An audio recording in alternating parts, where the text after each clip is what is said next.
The year was 1870. To the outside observer, Europe was a picture of imperial elegance. But beneath the surface, the tectonic plates of power were shifting. In the West, the Second French Empire under Napoleon III fought to maintain its status as the continent's undisputed master. To the east, the Kingdom of Prussia, led by the calculated genius of Otto von Bismarck, was hungry for a unified Germany. Bismarck knew that nothing unites a fractured people like a common enemy. He didn't just wait for a war, he engineered one. When a dispute arose over who would sit on the vacant Spanish throne, Bismarck saw his opening. He took a private telegram from the Prussian king, the Ems dispatch, and edited it to make it sound like an unforgivable insult to the French. He didn't need to fire a shot. The French press and a prideful public did the rest. On July 19, 1870, France declared war. The streets of Paris glowed with torchlight as crowds chanted, "To Berlin!" They believed they were marching toward a quick, glorious victory. They were actually marching into the birth of modern, industrial warfare.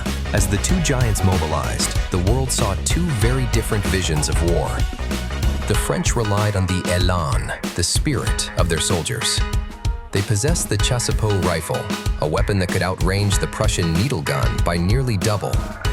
They even had a secret weapon, the mitrailleuse, an early machine gun that could spit out 125 bullets a minute. But the Prussians had something the French did not, a system.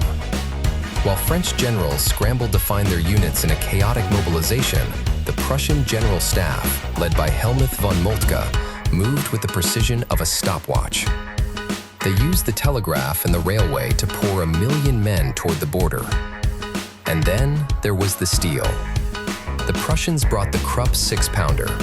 Unlike the French bronze cannons, these were steel breech-loading monsters. They could stay out of range of French fire and rain down contact-detonated shells that turned the French defensive positions into a landscape of fire and iron.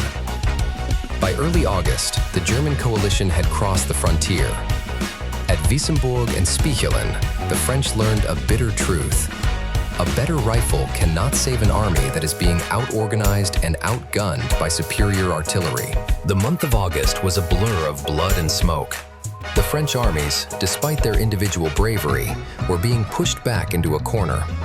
At Gravelotte, the largest battle of the war, nearly 400,000 men fought in a valley of death. The Prussians suffered horrific losses, but their relentless pressure forced the French Army of the Rhine to retreat into the fortress city of Metz. With their primary army trapped behind stone walls, Napoleon III took a desperate gamble. He personally led a second, smaller army to try and break the siege. It was a tragedy of errors. Sick, exhausted, and plagued by bad intelligence, the emperor was chased toward the Belgian border. On September 1st, he found himself trapped in the town of Sedan. The German armies occupied the heights above the town, forming a perfect circle of 700 Krupp cannons. The French were caught in a cauldron.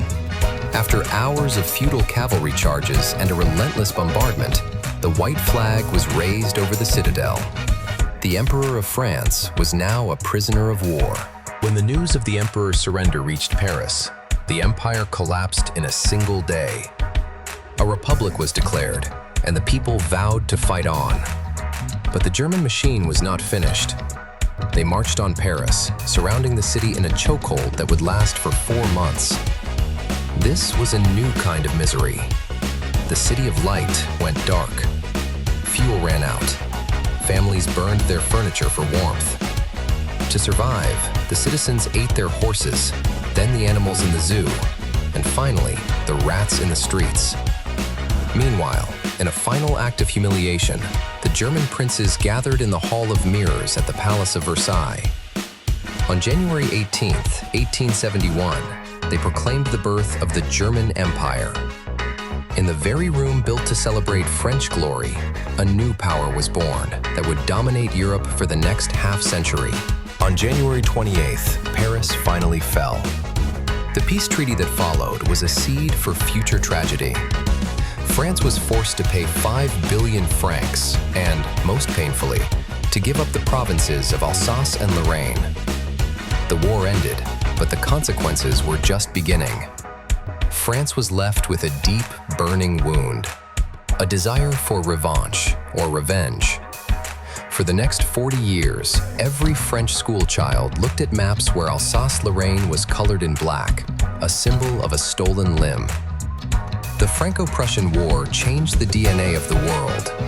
It ended the age of the horse and the saber, and began the age of the train, the factory, and the total mobilization of a nation's resources. It created a unified Germany that would soon challenge the world. As we look back at the smoke clearing over the fields of Sedan, we see more than just a 19th century conflict. We see the prologue to the 20th century. The rivalries born in 1870 would eventually lead the world into the trenches of the Great War in 1914. The iron harvest had been sown, and for 100 years, the world would be forced to reap it. Generate by AI.